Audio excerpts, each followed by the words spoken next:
Todas as realizações humanas são a materialização de nossos pensamentos. Pensamos que precisamos construir uma ponte para ligar dois pontos, dias depois, pronto, lá está ela. Assim é com tudo que nos cerca no mundo material.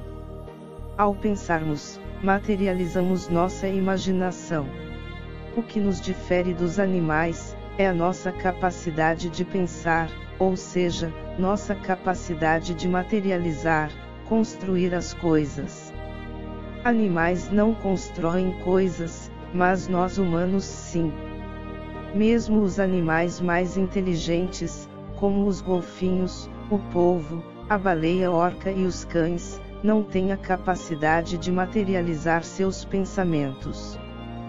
As nossas escolhas é que irão materializar o que pensamos e elas são decisivas sobre os frutos a colher e sobre as consequências na vida.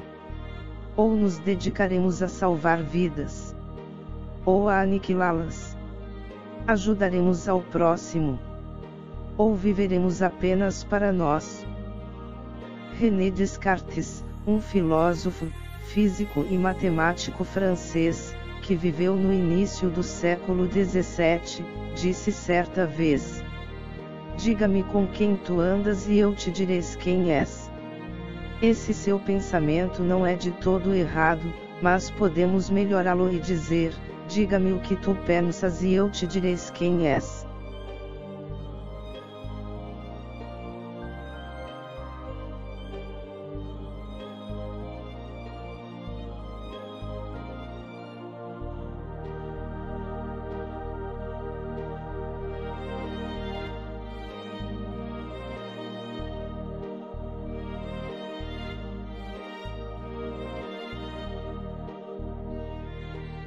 No mundo de hoje, a tecnologia propicia conforto e comodidade ao ser humano.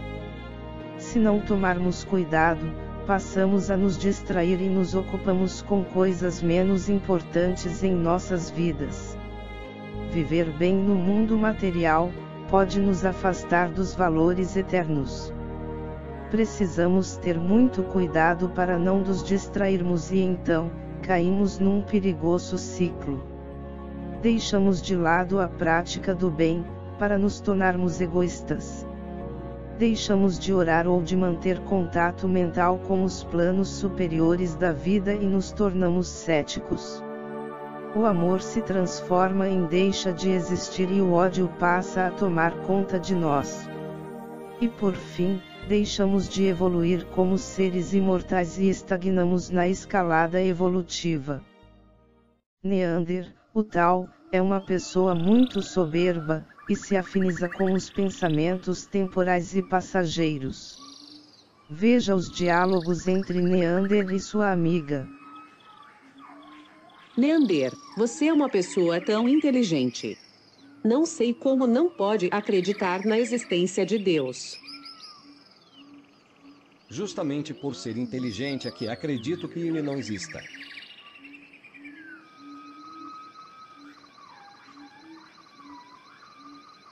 Neander, você e o Brucutu eram tão amigos desde a infância. Por que vocês brigaram? Eu jamais vou perdoar o erro dele e jamais quero torná-lo a ver. Tomara que sofra e chore muito.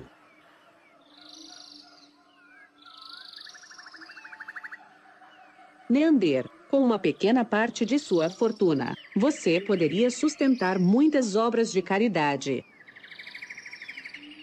Sempre falei que dinheiro só não traz felicidade quando é pouco. Minha fortuna é para minha satisfação pessoal e de minha família. Deixo a caridade para o governo. Os pobres que se esforcem para superarem suas misérias.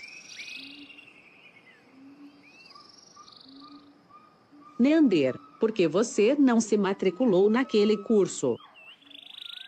Simplesmente porque depois que eu morrer, esse conhecimento virará cinzas e não vai adiantar de nada. Já sei o suficiente para viver a minha vida.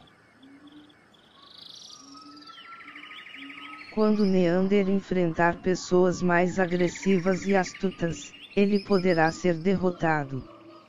Então, ele irá transformar as suas disputas, invejas, intrigas, lutas cruéis e intolerância, em sentimentos cíclicos que o poderão levar ao fundo do poço. Por conta de seu orgulho nas alturas, ele não aceita a derrota e sente-se fracassado. Esse sentimento de fracasso não controlado, o conduzirá à frustração. Daí, para a depressão, é um pulo. Finalmente, no estágio final de sua agonia, ele se suicida. Portanto, os valores temporais são relativos. Quando estamos ligados a eles, esvaziamos nossa alma, pois ela não foi criada para sintonizar-se com essas frequências mais baixas, as quais nos levam a vibrarmos em dissonância com a nossa essência. Quando abandonamos os valores morais, podemos facilmente entrar nesse ciclo de frustração, depressão e, nos casos crônicos, o suicídio.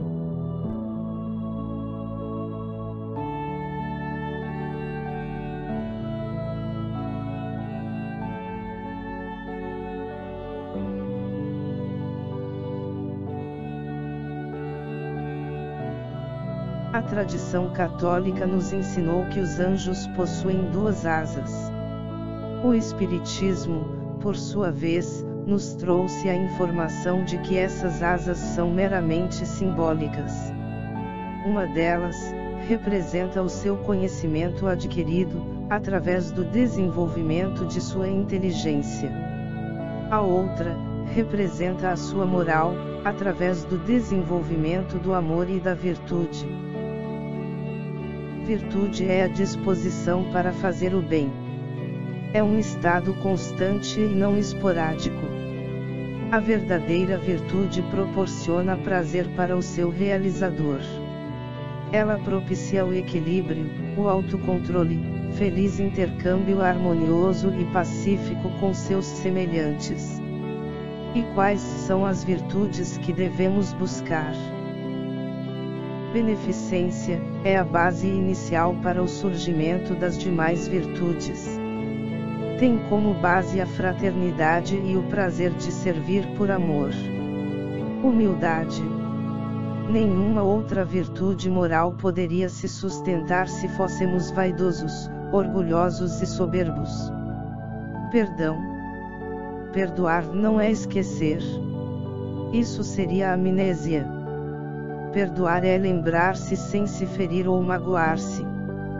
Perdoar é não sofrer cultivando sementes amargas. É o que há de mais divino em nós. Paciência. Paciência não é a habilidade de esperar, mas sim a capacidade de manter uma boa conduta enquanto esperamos. Renúncia. Esta é a maior prova de amor que se pode dar aos seus semelhantes, pois você abre mão de si, em prol de um indivíduo ou de uma coletividade. Um dos maiores exemplos de servir por amor nos foi ensinado por Jesus. Seu maior sacrifício, não foi a via sacra nem morrer na cruz, mas sim, baixar a sua vibração espiritual elevadíssima para conseguir encarnar num corpo humano. Jesus precisou de 1000 anos, antes de nascer, para começar o trabalho de adensamento de suas energias puras. Se assim não fosse, sua vinda não seria possível. Seria a mesma coisa que tentar colocar 1 tonelada de areia dentro de uma simples garrafa. Esse foi o seu maior sacrifício, e ele fez isso por nós. Enquanto o povo aguardava a entrada triunfal de Jesus em Jerusalém, às vésperas da Páscoa judaica, imaginavam que o Messias cruzaria os portões da cidade sentado em uma carruagem luxuosa, conduzida por elegantes cavalos e trajando roupas suntuosas, dignas dos reis. Mas o Mestre surpreendeu a todos, quando, sentado em um jumento, e vestindo roupas simples, rompeu os portões da cidade, traduzindo um profundo sentimento de humildade. quando a turba em fúria, estava prestes a executar a lei de sua época, condenando Maria Madalena ao apedrejamento, devido ao adultério que ela havia cometido, Jesus entrou no meio da multidão. Agachou-se e pegou uma pedra. Olhou para os algozes e lhes disse: aquele que não tiver pecados que atire a primeira pedra. Diante de tão convincente questionamento do mestre, as pessoas desistiram de aplicar a lei e voltaram aos seus afazeres. Jesus dirige-se a Maria Madalena e pergunta: mulher, aonde estão os que a condenaram? Ela olha surpresa e vê que seus algozes já haviam ido embora. Jesus, olhando amorosamente para Maria Madalena, lhe diz: então vá, e não erre mais. André Luiz permaneceu por quase 10 anos no umbral, vítima de suas próprias escolhas. Sua mãe, sem ele poder perceber ou senti-la, sempre esteve próxima a ele nesses momentos tão tristes. Foi com muita paciência que sua mãe, habitante de planos superiores ao plano da colônia de nosso lar, soube esperar pacientemente o despertar de seu filho para a luz. Ela fez o que estava ao seu alcance fazer, sem ferir as leis harmônicas que regem o universo. Ela soube esperar e comportou-se com dignidade, sem rebelar-se durante os amargos anos em que André permaneceu no mundo das sombras. Um dos capítulos mais tristes da história do Brasil foi, sem dúvida, a escravidão. Por quase 4 séculos, o Brasil manteve cativos em seu território, até que, no ano de 1888, Leopoldina Augusta Micaela Gabriela Rafaela Gonzaga de Bragança e Bourbon, ou simplesmente, Princesa Isabel, assinou a Lei Áurea, libertando em definitivo os escravos na Terra do Cruzeiro.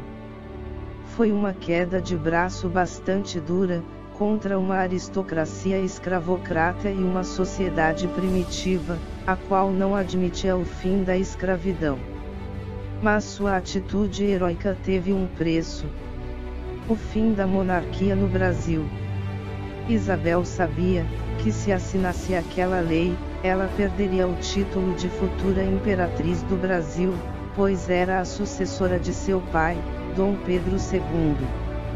Isabel sabia que isso seria sua sentença política mais cruel, mas, mesmo assim, interiormente ela renunciou a todas as honras e glórias que lhe viriam no futuro como imperatriz, com o objetivo único e claro de libertar uma raça, cumprindo assim parte de sua missão espiritual durante essa encarnação. Harmonize-se com o universo e com as leis que o regem. Seja caridoso e fraterno. O amor move montanhas. Sirva sempre, tenha em mente, o amor incondicional. Desvista-se dos capuzes do orgulho e da soberba. Seja humilde. Perdoe. Respeite a individualidade e o livre-arbítrio. Quem comete erros, na maioria das vezes, sequer tem conhecimento de que errou. Somos todos alunos em aprendizado nessa escola chamada Planeta Terra. Seja paciente. Lembre-se da semente que brota somente meses depois de ser plantada. Irrigue o jardim de sua alma, como o jardineiro faz com as sementes. Um dia nascerão lindas flores e árvores. Renuncie a seus erros, seus vícios.